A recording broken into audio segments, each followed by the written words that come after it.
वर्णिवेशरमणीयदर्शनं नन्दहासरुचिराननाम्बुजम् पूजितं सुरनरोत्तमैर्मुदा धर्मनन्दनमहं विचिन्तये। श्रीमद्गुरुसमारम्भां नाथयामोनमध्यमां लक्ष्मीवल्लभपर्यन्तां वन्दे गुरुपरम्परां वन्दे गुरुपरम्परां।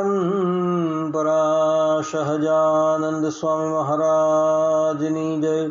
श्री नारायण मुनिदेवनी जय। श्री राधा राधा विहारी लालनी जय।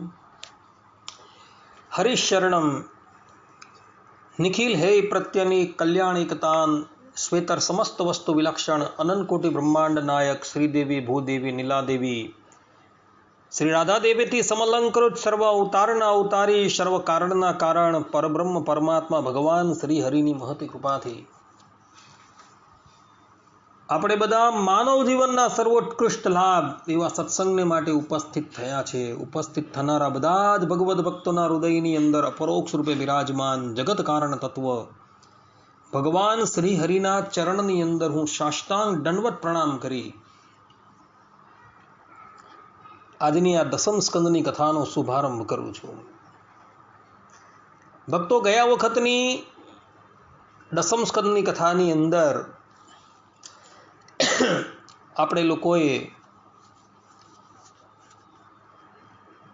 શ્રીમદ ભાગવતના દસમ સ્કંદના 29મા અધ્યાયની અંદર રાસલીલાનું વર્ણન આવે છે તેનો શુભારંભ કરેલો હતો। આજે પુનઃ એ જ કથા આપણે અગાડી વધારીએ છીએ। સુખદેવજી મહારાજ પરીક્ષિત રાજાને કહે છે, દ્રષ્ટ્વા કુમુદવંતમખંડમંડલમ રમાનનાભમ નવકુંકુમાર્ણમ વનમ ચ તત્કોમલગોભિરંજિતમ જગોકલમ વામદશામ મનોહરમ।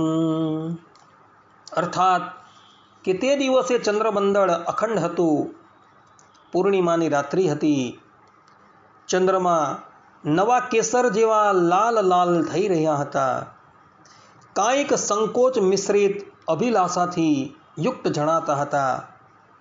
લક્ષ્મીજીના જેવી મુખ કમળની કાંતિવાળા તે ચંદ્રદેવના કોમળ કિરણોથી સંપૂર્ણ વન અનુરાગના રંગમાં રંગાઈ ગયું હતું।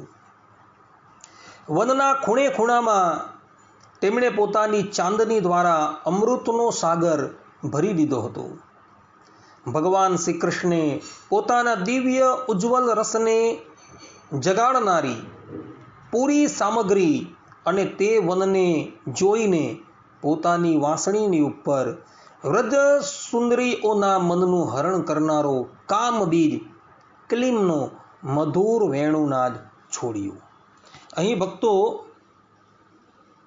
સ્પષ્ટ રૂપે લખેલું છે કે ભગવાન શ્રી કૃષ્ણએ કામબીજ ક્લીમનો મધુર વેણુનાદ છોડ્યું, કારણ કે કામદેવને પરાસ્ત કરવાનું છે એટલે ભગવાન શ્રી કૃષ્ણએ વેણુની અંદર પણ કામબીજ ક્લીમનો નાદ કર્યો।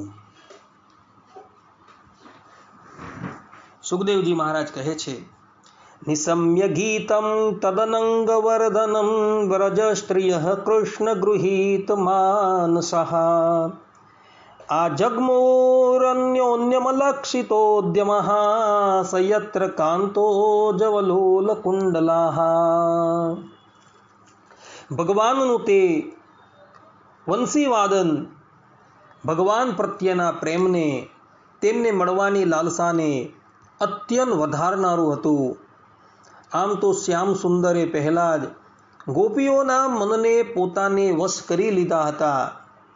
હવે તો ગોપીઓના મનની બધી વસ્તુઓ ભય, સંકોચ, ધૈર્ય, મર્યાદા વગેરે વૃત્તિઓ પણ છીનવી લીધી। વેણુનાદ સાંભળતા જ તેમની સ્થિતિ વિચિત્ર થઈ ગઈ।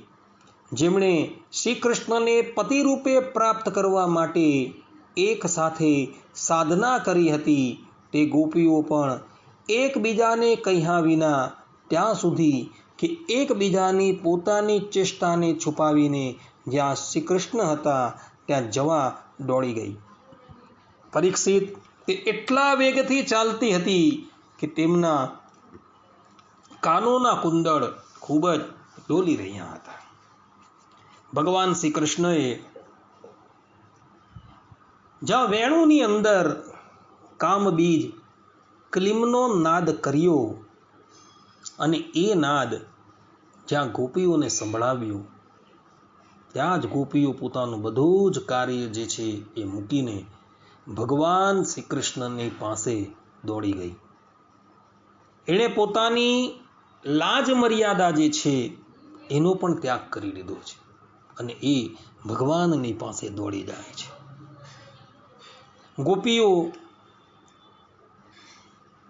ભગવાનની આ વેણુ જે છે એ સંભળાય ત્યારે શું શું કાર્ય કરતી હતી એનું વર્ણન હવે સુખદેવજી મહારાજ પોતે કરી રહ્યા છે. દુહંત્યો અભિયયુઃ કાશ્ચિદ દુહમ હિત્વા સમુત્સકાઃ પયો અધિશ્રિત સંયાવ મનુદ્વાસ્યા પરાયયુઃ.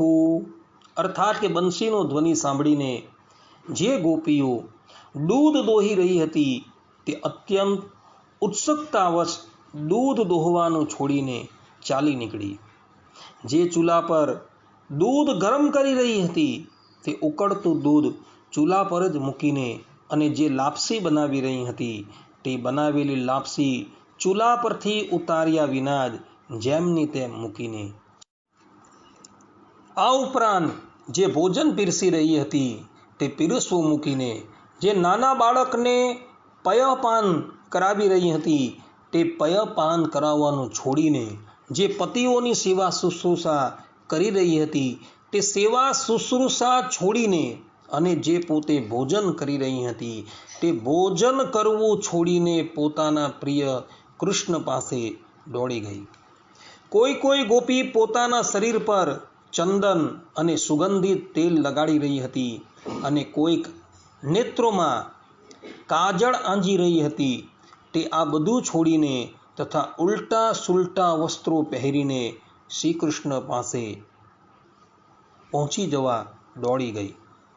સુખદેવજી મહારાજ કહે છે, તા વાર્યમાણાઃ પતિભીર પિતૃભીર ભાતૃબંધુભિઃ ગોવિંદાપરતાત્માનો ન ન્યવર્તંત મોહિતાઃ.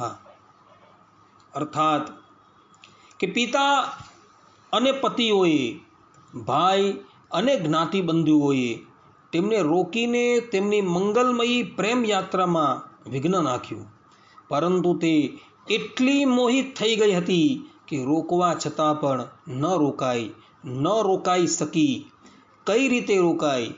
વિશ્વમોહન શ્રી કૃષ્ણે તેમના પ્રાણ, મન અને આત્મા બધાનું અપહરણ કરી લીધું હતું. કેટલીક ગોપીઓને એમના પિતાએ, એમના ભાઈએ, એ સગા સંબંધીઓએ ભગવાન શ્રી કૃષ્ણની પાસે જતા રોકી, પરંતુ એ કોઈના પણ રોકવા છતાં રોકાતી નથી. બધાનો ત્યાગ કરીને, લાજ મર્યાદાનો ત્યાગ કરીને એ ભગવાનની પાસે જવા માટે દોડી નીકળી હતી. સુખદેવજી મહારાજ કહે છે કે હે પરીક્ષિત, તે સમયે થોડી ગોપીઓ ઘરની અંદર હતી, તેમને બહાર નીકળવાનો રસ્તો જ ન મળ્યો. ત્યારે તેમણે પોતાના નેત્રો બંધ કરી દીધા અને ખૂબ તન્મયતાથી શ્રી કૃષ્ણના સૌંદર્ય, માધુર્ય અને લીલાઓનું ધ્યાન કરવા માંડી. પરીક્ષિત પોતાના પરમ પ્રિયતમ શ્રી કૃષ્ણના અસહ્ય વિરહની તીવ્ર વેદનાથી તેમના હૃદયમાં એટલી વ્યથા, એટલી બળતરા થઈ કે તેમનામાં જે કંઈ અશુભ સંસ્કારોના અવશેષો હતા તે ભસ્મ થઈ ગયા અને પછી તુરત જ ધ્યાન લાગી ગયું. ધ્યાનમાં તેમની સામે ભગવાન શ્રી કૃષ્ણ પ્રગટ થયા. તેમણે મનમાં જ બહુ પ્રેમથી અને ખૂબ આવેગથી તેમનું આલિંગન કર્યું, તે વખતે તેમને એટલું સુખ, એટલી શાંતિ મળી કે તેમના તમામ પુણ્યના સંસ્કારો પણ એક સામતા જ ક્ષીણ થઈ ગયા. કેટલીક ગોપીઓને એમના સગા સંબંધીઓએ ભગવાન શ્રી કૃષ્ણને મળવા જતા રોકી અને એ લોકોને ઘરની અંદર પૂરી દીધી અને ઘરના દ્વાર બંધ કરી દીધા. તો એ ગોપીઓએ નેત્રો બંધ કરીને ભગવાનની રૂપ માધુર્યનું ધ્યાન કર્યું અને ધ્યાન કરતા જ એના જેટલા પણ કલ્મશો હતા એ બધા સમાપ્ત થઈ ગયા. ભગવાન શ્રી કૃષ્ણ એની સન્મુખ પ્રગટ થઈ ગયા અને એનો એ દેહ જે છે એ ત્યાગ કરાવી દે છે અને દિવ્ય દેહ ધારણ કરાવી ભગવાન શ્રી કૃષ્ણ એને પોતાની પાસે લઈ જાય છે. આ પ્રમાણે ગોપીઓ જે છે એ પોતાનો દેહ ત્યાગ કરીને પણ ભગવાનની પાસે પહોંચી ગઈ હતી. આ જ વાત સુખદેવજી મહારાજ હવે પછીના શ્લોકની અંદર કહે છે. તમેવ પરમાત્માનમ જાર બુદ્ધયાપી સંગતાઃ જુહુર ગુણમયમ દેહમ સદ્ય પ્રક્ષીણ બંધનાઃ. હે પરીક્ષિત, જો કે તેમનો એટલે કે ગોપીઓનો શ્રી કૃષ્ણ પ્રતિ જાર ભાવ પણ હતો, તેમ છતાં સત્ય વસ્તુ ભાવની અપેક્ષા ક્યાં રાખે છે? તેમણે જેમનું આલિંગન કર્યું, ભલે ગમે તે ભાવે કર્યું હોય, છતાં તે સ્વયં પરમાત્મા જ હતા. તેથી જાર બુદ્ધિ લઈને ભગવાન પાસે જનારી ગોપીઓને ભગવાનની પ્રાપ્તિ થઈ ગઈ, અર્થાત તેમના બંધન નષ્ટ થઈ ગયા. તેમને પ્રાકૃત શરીરનો ત્યાગ કરી લીધો અને ભગવાનની લીલામાં પ્રવેશ કરવા યોગ્ય દિવ્ય શરીર પ્રાપ્ત કરી લીધું. ભક્તો, કોઈક વ્યક્તિ જાણીને અમૃત પાન કરે કે અજાણતાથી અમૃત પાન કરે, પરંતુ અમૃત જે છે એ પોતાનો ગુણધર્મ જે છે એ બતાવીને જ રહે છે. તેમ પરમ સત્ય સ્વરૂપ ભગવાન શ્રી કૃષ્ણ જે છે એ સાક્ષાત પરબ્રહ્મ પરમાત્મા છે. કોઈ પણ ભાવે એની સાથે સ્નેહ કરવામાં આવે, પરંતુ ભગવાનની સાથે તમે સ્નેહ કરેલો છે તો ભગવાન એનો સ્વીકાર કરી લે છે. ભલે કામ ભાવે, ક્રોધ ભાવે, ભય ભાવે, જો તમે ભગવાનની સાથે જોડાઈ જાઓ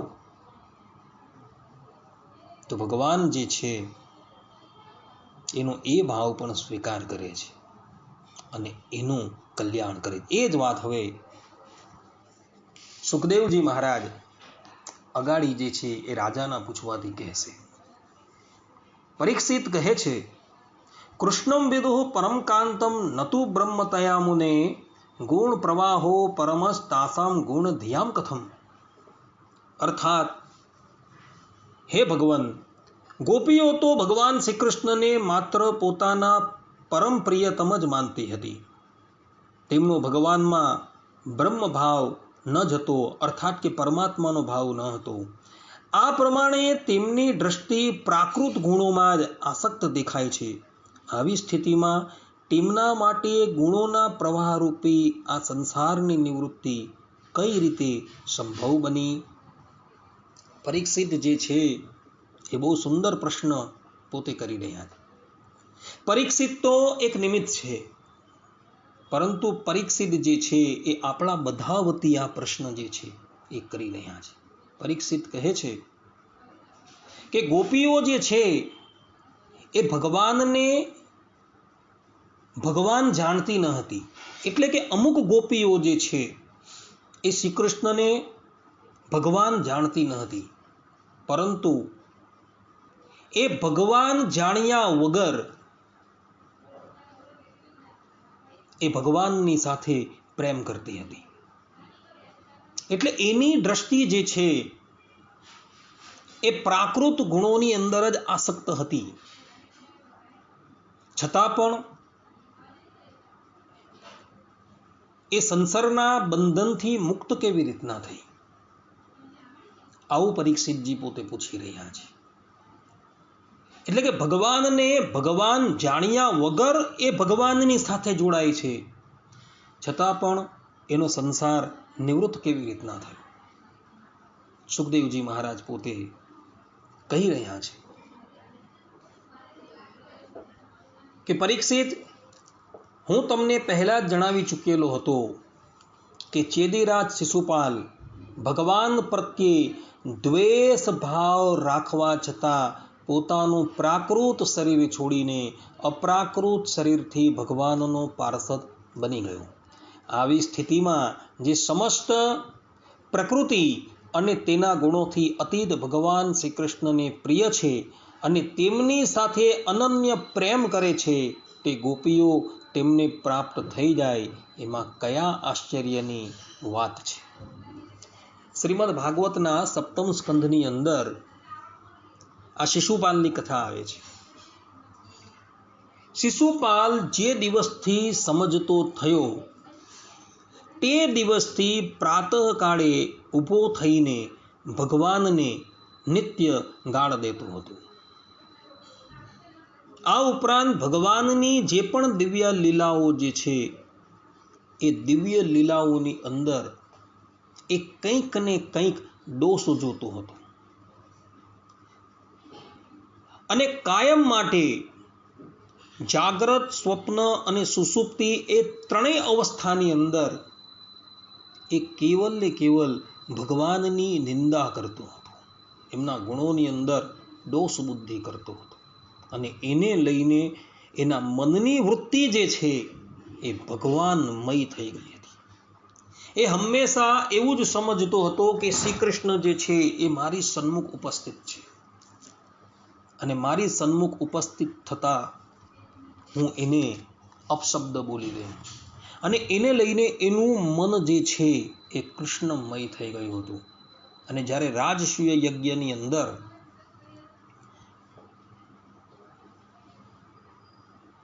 બધા જ લોકોએ એકમત થઈને ભગવાન શ્રી કૃષ્ણની અગ્ર પૂજા કરવાનું નક્કી કર્યું, ત્યારે આ જ શિશુપાલ જે છે એ ભગવાનની અગ્ર પૂજાનો વિરોધ કરે છે અને ભગવાનને સભાની અંદર ખૂબ અપશબ્દ બોલે છે. ત્યારે ભગવાન ક્રોધાયમાન થઈને એનું મસ્તક જે છે એને સુદર્શન ચક્રથી કાપી નાખે છે. પરંતુ મસ્તક કપાતા શિશુપાલના શરીરમાંથી એક દિવ્ય જ્યોત પ્રગટ થાય છે અને એ ભગવાન શ્રી કૃષ્ણના ચરણારવિંદરની અંદર લીન થઈ જાય છે. કારણ કે આ શિશુપાલ જે છે એ ભલે દ્વેષ ભાવે ભગવાનને અપશબ્દ બોલતો હતો, પરંતુ એનું મન જે છે એ અખંડ ભગવાનમય થઈ ગયું હતું, એટલે એ ભગવાનને પ્રાપ્ત થઈ ગયો. તો પછી આ ગોપીઓ જે છે એણે તો પોતાનું તન, મન અને ધન ભગવાનને અર્પણ કરી દીધેલું છે. ભલે એ શ્રી કૃષ્ણને ભગવાન નથી જાણતી, પરંતુ એણે પોતાનું તન, મન અને ધન ભગવાનને અર્પણ કરી દીધું હોવાથી એની સંસારમાંથી મુક્તિ કેમ ન થાય?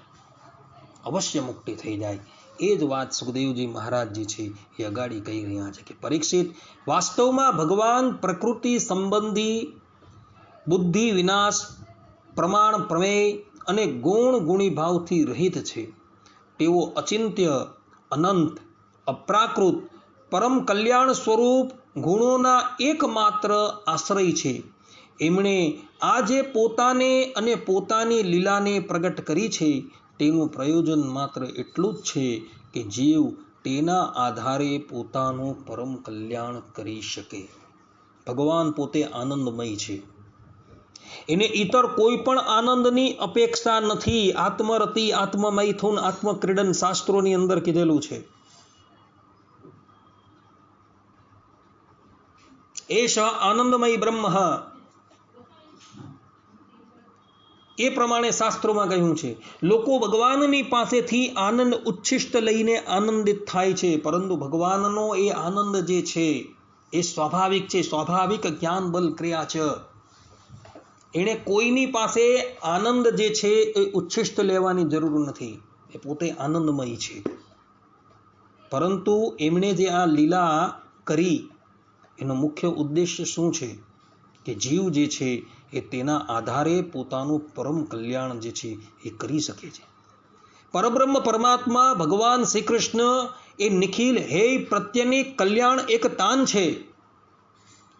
શ્વેતર સમસ્ત વસ્તુ વિલક્ષણ છે કે ભગવાન જે છે એની અંદર કોઈ પણ જાતનો માયિક દોષ નથી, માયિક કોઈ પણ ગુણ એમને સ્પર્શ કરી શકે એમ જ નથી અને અનંત કલ્યાણકારી ગુણોથી એ પરિપૂર્ણ છે અને બધી જ વસ્તુથી એ વિલક્ષણ છે. અને એવા એ પરબ્રહ્મ પરમાત્માની સાથે એ ગોપીઓ જે છે એ જોડાયેલી છે. સુખદેવજી મહારાજ કહે છે, કામમ ક્રોધમ ભયમ સ્નેહમ ऐक्यम સૌરદ મેવ ચ નિત્યમ હરો વિદધતો યાંતીમ તન્મયતામ હિતે. અર્થાત કે ભગવાન સાથે માત્ર સંબંધ થવો જરૂરી છે.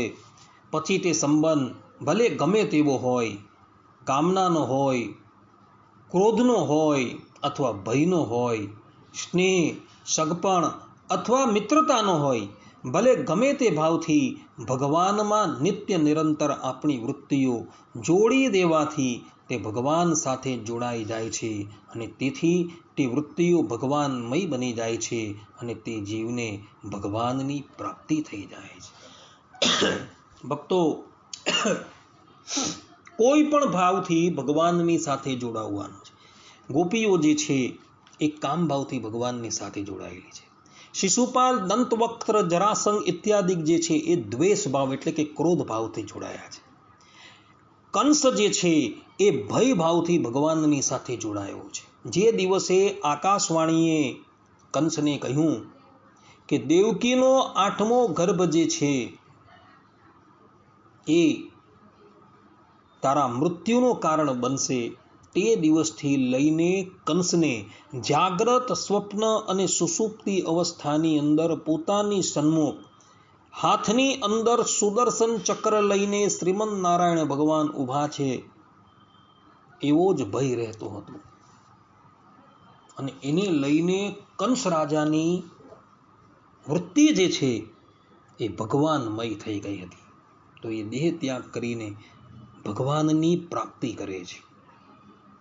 તે જ પ્રમાણે કોઈ સ્નેહ ભાવથી એટલે કે પ્રેમ ભાવથી ભગવાનની સાથે જોડાયો હોય, જેમ કે દેવર્ષિ નારદને બધા છે તે, કોઈ સગપણ ભાવથી જે પ્રમાણે યદુવંશીઓ ભગવાનની સાથે જોડાયા હતા કે લોકો ખાતા પીતા બેસતા ઉઠતા કેવલ ને કેવલ શ્રી કૃષ્ણ ભગવાનની જ ચર્ચા કરતા હતા. આ વાત શ્રીમદ ભાગવતના 10મ સ્કંદના 90મા અધ્યાયની અંદર લખેલી છે કે યાદવ લોકો જે છે એ અખંડ ભગવાનની જ ચર્ચા કરતા હતા અને એ લોકો સગપણ ભાવથી ભગવાન શ્રી કૃષ્ણની સાથે જોડાયા હતા. તે જ પ્રમાણે અર્જુનજી જેવા હતા એ મિત્ર ભાવથી ભગવાનની સાથે જોડાયા હતા. વ્રજના ગોપ બાળકો જે છે એ ભગવાન શ્રી કૃષ્ણની સાથે મિત્ર ભાવથી જોડાયા હતા. તો એ લોકો બધા જે છે એ ગમે તે ભાવથી જોડાયા, પરંતુ એ ભગવાનની સાથે જોડાયા અને એની બધી જ વૃત્તિ જે છે એ ભગવદ આકાર રૂપ બની ગઈ હતી અને એ લઈને એ લોકો ભગવાનની પ્રાપ્તિ જે છે એ કરી શકેલા હતા. માટે ભક્તો, ભગવાનની સાથે કોઈ પણ ભાવથી તમે જોડાઓ, કામ ભાવથી જોડાઓ, ક્રોધ ભાવથી જોડાઓ, સ્નેહ ભાવથી જોડાઓ કે સંબંધીના ભાવથી જોડાઓ, પરંતુ ભગવાન સાથે સંબંધ જોડવો અત્યંત જરૂરી છે. આ સિદ્ધાંત વાત છે. સુખદેવજી મહારાજ પરીક્ષિતને કહે છે, ન ચૈવમ વિસ્મય કાર્યો ભવતા ભગવત યજે યોગેશ્વરેશ્વરે કૃષ્ણે યત એતદ વિમુચ્યતે. અર્થાત, હે પરીક્ષિત, તમારા જેવા પરમ ભાગવત ભગવાનના રહસ્યને જાણવાવાળા ભક્તિ શ્રી કૃષ્ણ વિશે આવી શંકા ન કરવી જોઈએ. યોગેશ્વરોના પણ ઈશ્વર અજન્મા ભગવાન માટે પણ આ કોઈ આશ્ચર્યની વાત છે? અરે તેમના સંકલ્પ માત્રથી, તેમની ભ્રકુટીના ઈશારાથી સંપૂર્ણ જગતનું પરમ કલ્યાણ થઈ શકે છે. સુખદેવજી મહારાજ અહીં જ પરીક્ષિત મહારાજને ખબરદાર કરે છે. કારણ કે અગાડની લીલાઓની અંદર જે લીલાઓ આવવાની છે એમાં પરીક્ષિત મહારાજને સંશય થવાનો છે. સુખદેવજી મહારાજ જે છે એ બધું જાણે છે, એ સર્વજ્ઞ છે. અને એટલે જ માટે અહીં સુખદેવજી મહારાજ પરીક્ષિતને ખબરદાર કરે છે કે તમારા જેવા પરમ ભાગવતના મનની અંદર આવો સંશય થવો યોગ્ય નથી કે જે પરીક્ષિતની રક્ષા સ્વયં પરબ્રહ્મ પરમાત્માએ ગર્ભની અંદર કરેલી હતી. એવા પરીક્ષિત, તમને આવો સંશય થવો એ યોગ્ય નથી. સુખદેવજી મહારાજ અહીં જ એમને ઠપકો આપે છે. કારણ કે અગાડી એ જ પરીક્ષિત જે છે એ પુનઃ સંશય કરવાના છે. એટલે માટે સુખદેવજી મહારાજ જે છે એ પરીક્ષિત મહારાજને અહીં જ ચેતવી રહ્યા છે. સુખદેવજી મહારાજ કહે છે કે જ્યારે ભગવાન શ્રી કૃષ્ણએ જોયું કે વ્રજની અનુપમ વિભૂતિઓ ગોપીઓ મારી તદ્દન સમીપ આવી ગઈ છે, ત્યારે તેમણે પોતાની વિનોદયુક્ત વાકછટાથી તેમને ભ્રમિત કરતા રહીને કહ્યું, કેમ ન કહે, ભૂત ભવિષ્ય અને વર્તમાન કાળના જેટલા પણ વક્તા છે તેમનામાં તેજ તો સર્વશ્રેષ્ઠ છે. ભગવાન શ્રી કૃષ્ણએ જોયું કે મને સ્નેહ કરનારી ગોપીઓ જે છે એ મારી સમીપ આવી ગયેલી છે. ત્યારે ભગવાન એ ગોપીઓની પરીક્ષા લેવા માટે ગોપીઓને હવે કંઈક ઠપકો આપશે. એ વાત હવે સુખદેવજી મહારાજ જે છે એ કહી રહ્યા છે. ભક્તો, ભગવાન શ્રી કૃષ્ણની વાણી જે છે ને એ વાણી એવી અદ્ભુત છે કે જે પણ કોઈક મનુષ્ય એક વખત એ વાણીનું પાન પણ કરી લઈને તો એ મુગ્ધ થઈ જાય છે. એ પોતાની દેહની સ્થિતિ જે છે એ પણ ભૂલી જાય છે. સંપૂર્ણ વક્તાઓની અંદર એ સર્વોત્તમ વક્તા છે. ભગવાન શ્રી કૃષ્ણ દરેક ક્રિયાઓની અંદર સર્વપ્રથમ છે. ચાહે કોઈ પણ ક્ષેત્રની અંદર હોય, એ પ્રથમ સ્થાન જ ધરાવે છે. એ એકમેવા દ્વિતીયમ છે. એમનાથી અધિક પણ કોઈ નથી અને એમને સમકક્ષ પણ કોઈ નથી. બ્રહ્માજીને પણ સર્વપ્રથમ વેદ આપનારા ભગવાન શ્રી કૃષ્ણ જ છે. એટલે વેદોના વક્તા જે છે એ પણ ભગવાન છે. વેદનું જે ગૂઢ રહસ્ય જે છે એ પણ કેવલ ને કેવલ એ પરમાત્મા જ જાણે છે. એટલે જ માટે એ ગીતાની અંદર પોતાને કહે છે, વેદ વિદેવ ચા અહમ, કે વેદનો ગૂઢ અર્થ જે છે એ કેવલ હું જ જાણું છું, બીજું કોઈ જાણી શકતું જ નથી. એ ભગવાન જે છે એ હવે ગોપીઓને કંઈક ઠપકો આપે છે, એની પરીક્ષા લે છે. શ્રી ભગવાન ઉવાચ, સ્વાગતમ વો મહાભાગઃ પ્રિયમ કિમ કરવાણી વહ વ્રજસ્યાનામયમ કચ્ચિત મૃતાગમન કારણમ રજન્યેષા ઘોર રૂપા ઘોર સત્વ નિષેવિતા પ્રતિયાત વ્રજમ નેહ સ્થેયમ સ્ત્રીભિઃ સુમધ્યમાઃ માતરઃ પિતરઃ પુત્રા ભ્રાતરઃ પતયશ્ચ વઃ વિચિન્વન્તિ યપશ્યન્તો મા કૃદ્ધ્વમ બંધુ સાધ્વસમ. ભગવાન કહે છે કે હે મહાભાગ્યશાળી ગોપીઓ, તમારું સ્વાગત છે. કહો, તમારું હું શું પ્રિય કરું? વ્રજમાં બધું કુશલ મંગલ તો છે ને? કહો, આ સમયે અહીં તમારા બધાના પધારવાનું પ્રયોજન શું છે? હે સુંદરીઓ, હે ગોપીઓ, અત્યારે રાત્રિનો સમય છે. તે સ્વયં જ બહુ ભયાનક જ હોય છે. અને એમાં મોટા મોટા ભયાનક જીવજંતુઓ આમ તેમ ફરતા હોય છે. તેથી તમે બધા તુરત જ વ્રજમાં પાછા જાઓ. રાત્રિના સમયે ઘોર જંગલમાં સ્ત્રીઓએ ઊભા રહેવું ન જોઈએ. તમને ન જોઈને તમારા માતા પિતા, પતિ પુત્ર અને ભાઈ બંધુઓ શોધી રહ્યા હશે. તેમને ચિંતામાં ન મૂકો. ભક્તો, શાસ્ત્રોની અંદર વિધાન છે કે ક્યારેય પણ રાત્રિના સમયે ચાર ચૌટા છે ત્યાં જવું ન જોઈએ, તથા રાત્રિની અંદર ક્યારેય પણ એકાકી વિચરણ કરવું જોઈએ નહીં. અને સ્ત્રીઓને માટે તો ખાસ નિયમ બનાવવામાં આવેલો છે કે સંધ્યા પછી એમણે ક્યારેય પણ ઘરની બહાર જવું નહીં. ભગવાન સ્વામિનારાયણે સત્સંગી જીવનના તૃતીય પ્રકરણની અંદર દેવયાનીનું દ્રષ્ટાંત આપીને આ વાત જે છે એ કીધેલી છે. જન્માષ્ટમી આદિક ઉત્સવ હોય અને તે વખતે ભગવાનના દર્શન કરવા જવું હોય તો સાથે પોતાના પુત્ર, પોતાના પિતા કે પોતાના ભર્તા ઇત્યાદિકને સાથે લઈને એ દર્શન કરવા જવાનું છે, પરંતુ એકાકી તો જવાનું જ નથી. અને આ ગોપીઓ જે છે એ પોતે બધાનો જ ત્યાગ કરીને આજે મહાઅરણ્યની અંદર આવીને ઊભી રહી ગયેલી છે. એટલે ભગવાન શ્રી કૃષ્ણ જે છે એ આ ગોપીઓને કહી રહ્યા છે કે વૃતાગમન કારણ, કે અહીં આવવાનું શું કારણ છે. ભગવાન શ્રી કૃષ્ણ જે છે એ પુનઃ કહે છે કે તમે લોકોએ રળિયામણા રંગબેરંગી પુષ્પોથી ભરપૂર આ વનની શોભા તો જોઈ.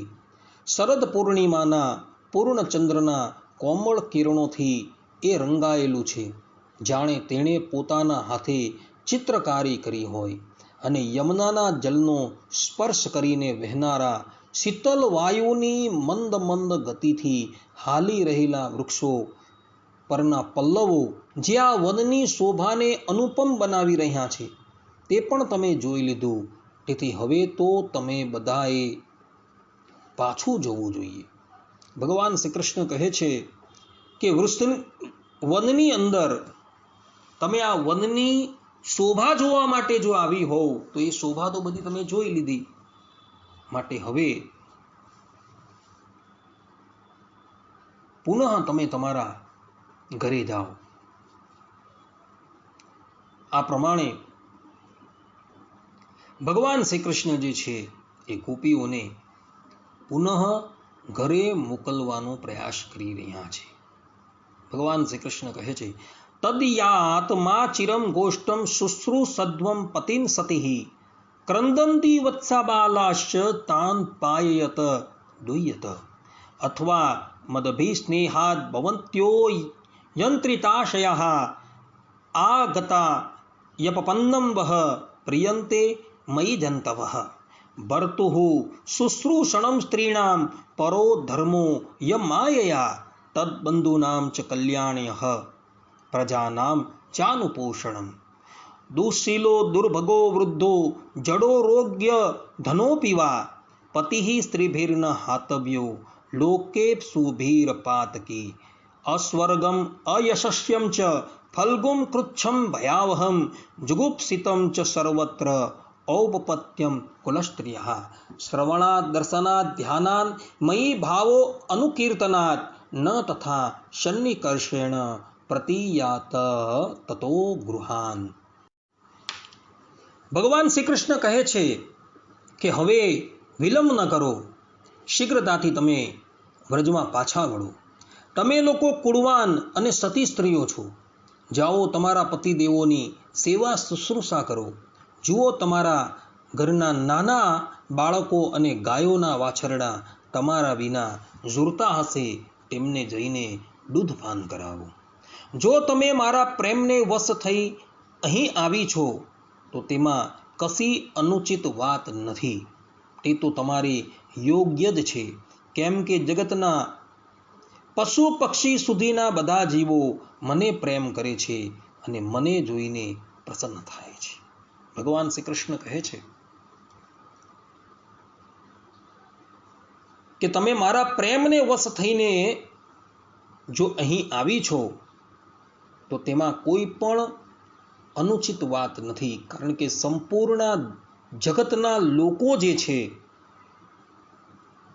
અર્થાત કે સંપૂર્ણ જગતના રહેતા જીવ પ્રાણી માત્ર જે છે એ કેવલ ને કેવલ ભગવાનને જ પ્રેમ કરે છે, બીજા કોઈને પ્રેમ કરતા નથી. કોઈ એમ કહેતો હોય કે ભાઈ અમે તો ભગવાનને સ્નેહ નથી કરતા, અમે ભગવત તત્વને માનતા નથી, તો એ લોકોને કહેવાનું કે જ્યારે તમે સુષુપ્તિ અવસ્થાની અંદર જાઓ છો ને, ત્યારે પણ તમે એ પરબ્રહ્મ પરમાત્મા જે છે એની સાથે જ જોડાઈ જાઓ છો. સુષુપ્તિ અવસ્થાની અંદર બધી જ બાહરી ઇન્દ્રિયો જે છે એ પોતપોતાના કાર્યમાંથી નિવૃત્ત થઈને આત્મસન્મુખ થઈ જાય છે, અને એ આત્મા જે છે એ પરમાત્મા સન્મુખ થઈ જાય છે અને એની સાથે જોડાઈ જાય છે. એટલે જે લોકો એમ કહેતા હોય કે અમે પરબ્રહ્મ પરમાત્માના તત્વને માનતા નથી, તે પણ સુષુપ્તિ કાળની અંદર તો અકારણે પણ ભગવાનની સાથે જોડાઈ જાય છે.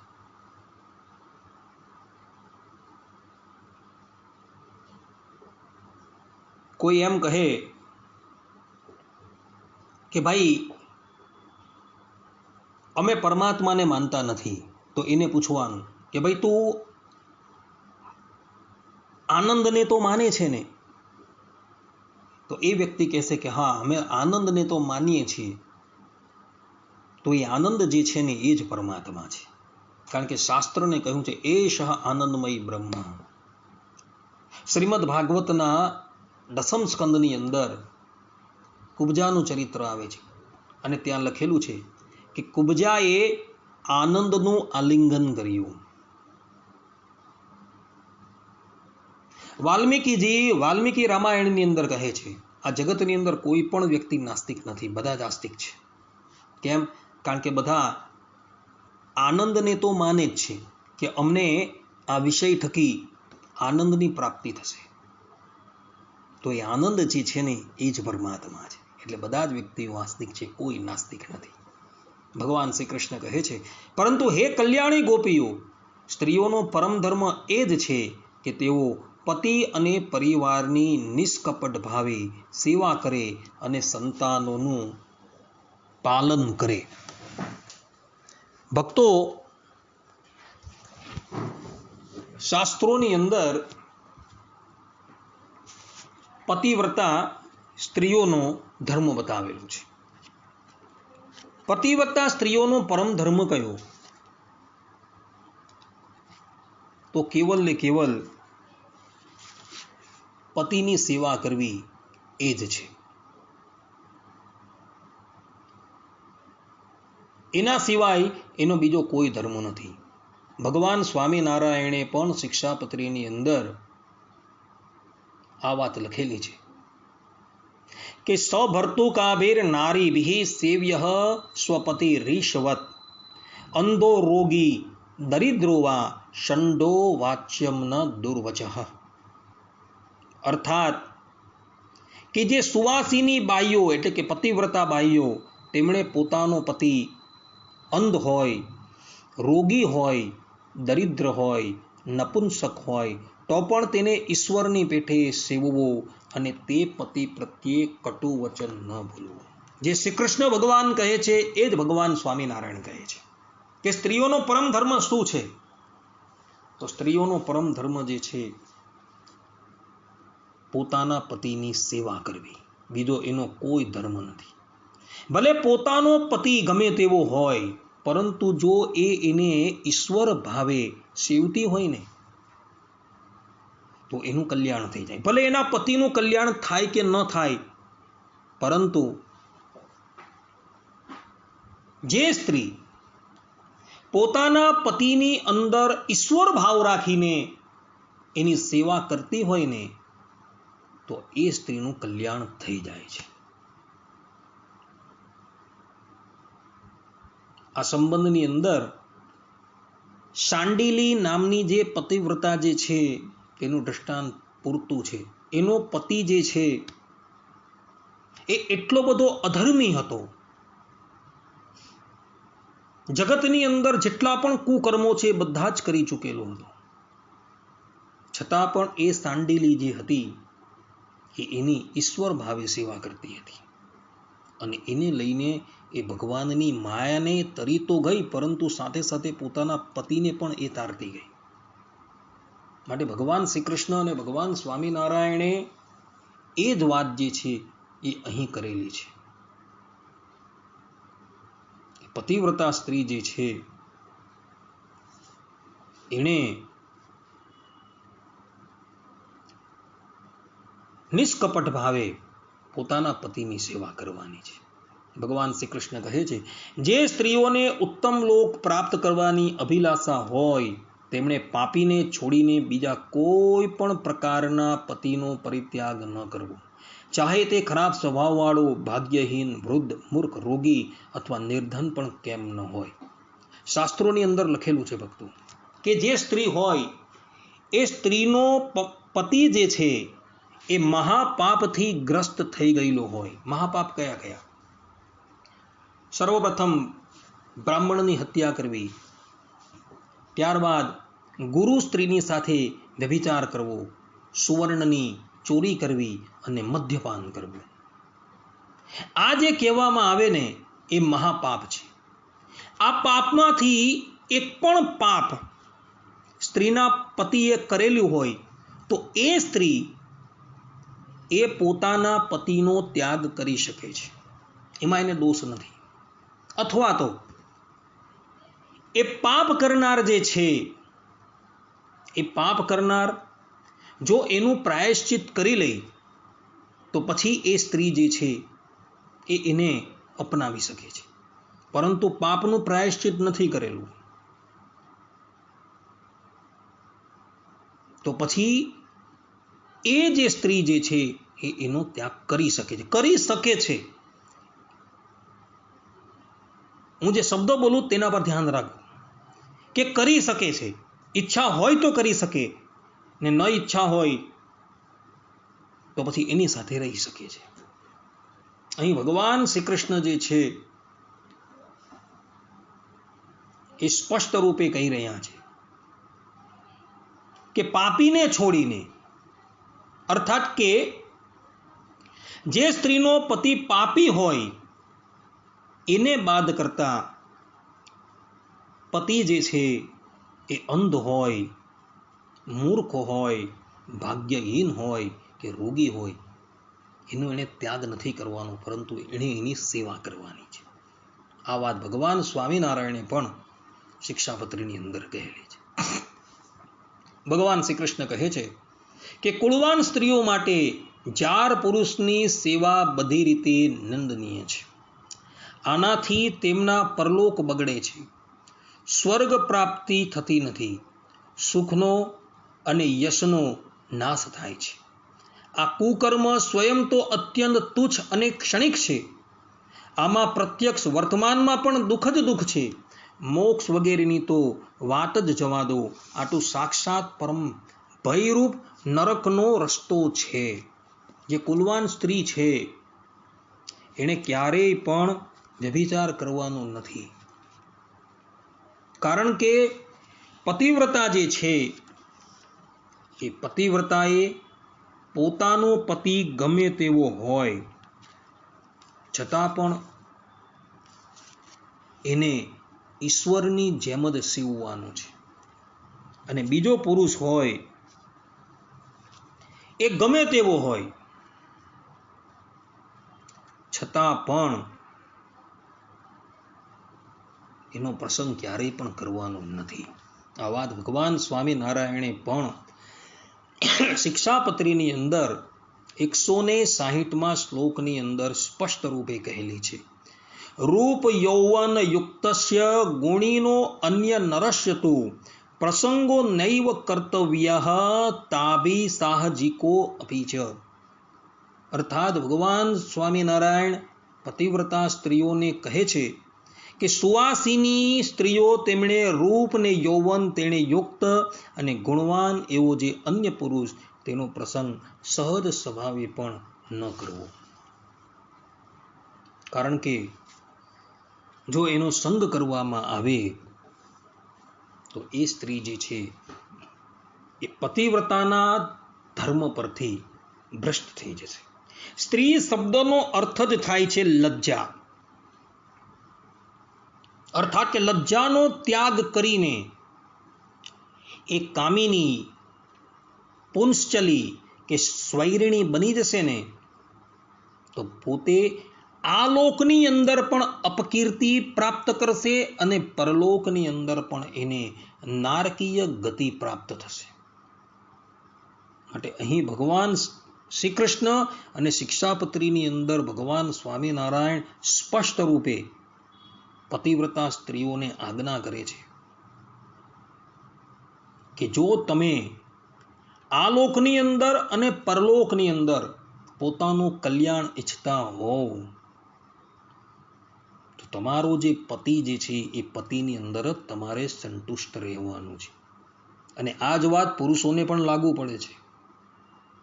પુરુષે પણ પોતાની પત્નીની અંદર જ સંતુષ્ટ રહેવાનું છે.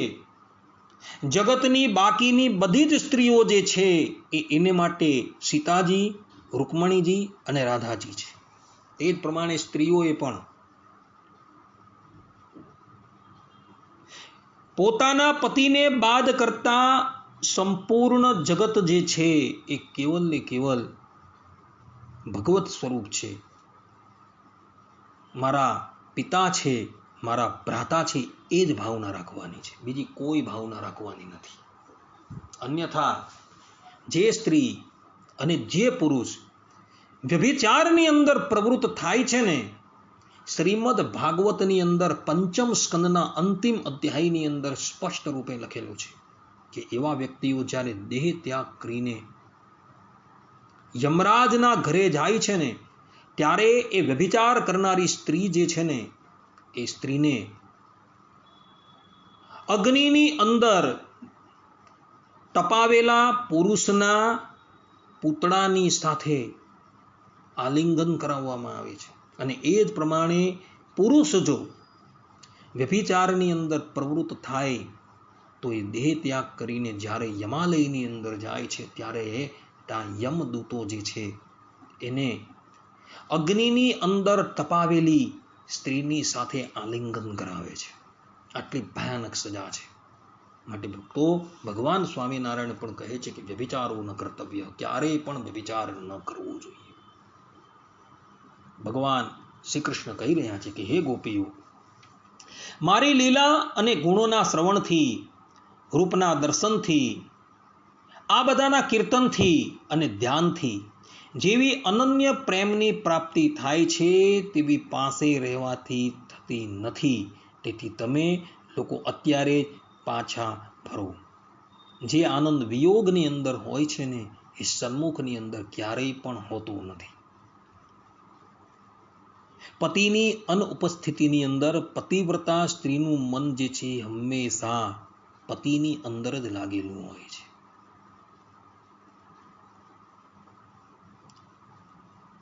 પતિના વિયોગની અંદર એ સ્ત્રીને અખંડ પોતાના સ્વામીનું સ્મરણ થતું હોય છે.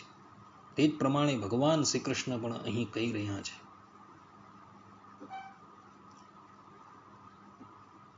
કે મારી લીલા અને ગુણોના શ્રવણથી, રૂપના દર્શનથી, આ બધાના કીર્તનથી અને ધ્યાનથી જેવી અનન્ય પ્રેમની પ્રાપ્તિ થાય છે તેવી પાસે રહેવાથી થતી નથી.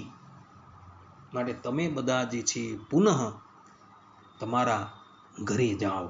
એવું ભગવાન શ્રી કૃષ્ણ જે છે એ સ્પષ્ટ શબ્દોની અંદર ગોપીઓને કહી દે છે. હવે પછી ગોપીઓ જે છે એ ભગવાનના આ પ્રમાણેના કહેવા પ્રમાણે એમને શું કહે છે એ બધી બાબતની ચર્ચા જે છે એ આવશે, પરંતુ સમયનો અભાવ હોવાથી આ કથા જે છે આપણે અત્યારે અહીં વિરામ આપીએ છીએ. સર્વે સંતો નિરામય સર્વે સુખીનો ભવંતુ સર્વે ભદ્રાણી પશ્યંતુ માં કશ્ચિત દુઃખ ભાગ ભવેત અસ્તુ. જય સ્વામિનારાયણ.